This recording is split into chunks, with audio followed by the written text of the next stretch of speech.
Hi, slow cooker fans. I'm a slow cooker fan too, especially with this delicious slow cooker chicken and cilantro recipe. It's beyond delicious. It's kind of an Indian-ish dish. I'm gonna start off by sauteing some onions. You can use some olive oil. I'm gonna use a little bit of vegetable oil. It's not what the recipe calls for, but you wanna saute some onions. They can be cut into big chunks. They don't need to be fine. They'll break down in the slow cooker. I'd say about 8 pieces per onion, 2 medium onions. Get those cooking. Whoa, I really did preheat that pan. I forget how hot these things get. That should be done on medium-high, but I had my pan preheating a lot.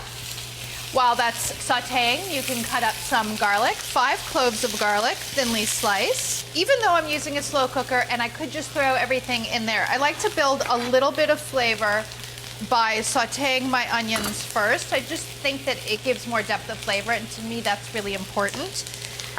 This is 1 jalapeno and I'm cutting it up with the seeds. You can remove them if you don't like spice. It's the little things, I think, that make a big difference when you're working with a slow cooker, because it is a great convenience. But if you just throw everything in there, sometimes you don't get as much flavor out of things as you would like. This is a piece of ginger, about 1 inch. You want to cut that up too. I need a tablespoon total of minced ginger. This is about 2 inches. I probably won't need it all. Thinly slice across the fibers, so the fibers run the length of the ginger, and you want to cut across those. And then into little strips, and then cut across the strips to mince. Excellent. Now we're ready to go into the slow cooker. The onions that have been sauteed to increase their deliciousness, they can go in. 2.5 pounds of chicken. This is chicken thigh. I think that chicken thighs are great for cooking in the slow cooker. They don't get dried out at all. Then the garlic and jalapenos and ginger can all go in to the pot as well. Give it a season, some salt and pepper. Maybe stir it. That's it, no additional liquid. There's no evaporation in a slow cooker, so you often don't need to add additional liquid, even in dishes where you normally would. Turn it on high and cook it for 2 hours. So now we're going to make this the cilantro portion of the cilantro chicken in the slow cooker by making a cilantro, kind of like a cilantro pesto. You'll need 4 cups of cilantro. Make sure that it's very well cleaned and dried. Get that into a food processor. It's really good. If you don't like cilantro or you're allergic, like my dad, you're definitely not going to want to make this. Add a 1/2 cup of chopped peanuts, 2 teaspoons of light brown sugar, and a tablespoon of lime juice. Oh my gosh, this lime is so big it barely fits into the squeezer. Lime squeezer. At home I only have an orange squeezer, and I have to use the orange squeezer for my limes and my lemons and my oranges.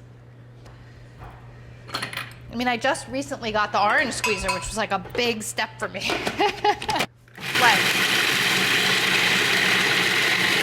That's it. This goes into the slow cooker with the chicken, and then you need to cook it for about 30 more minutes. Make sure you get it all, because you have those onions, garlic, chilies. That's what was cooking with the chicken for the last 2 hours, and then this is the finishing touch. It's bright green now, but it will turn sort of an olivey green, so don't be surprised, but it's still fantastically delicious. 30 more minutes. Just before you're ready to serve, you want to get some garnishes ready. I have some chopped peanuts, some more cilantro, slicing a little bit more jalapeno, and a lime, wedges. That's a nice lime. That's it. I also have some yogurt, some rice, you know, all the classics. And then get ready to have a delicious meal. Let me put some rice in here. It's like one of my favorite things we've made all year. Then you can add your chicken. See what I mean about the color? It's not too bad though.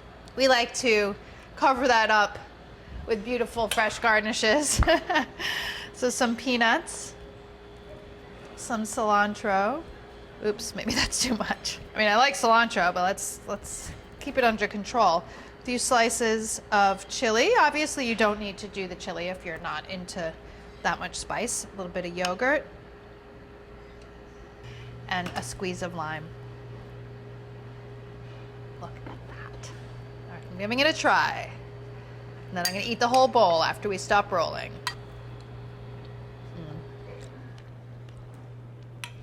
This dish has everything going for it. It's fragrant from the cilantro, it's a little spicy from the chilies, it's got ginger, garlic, onions. It is so, so delicious. You're gonna wanna make it tonight.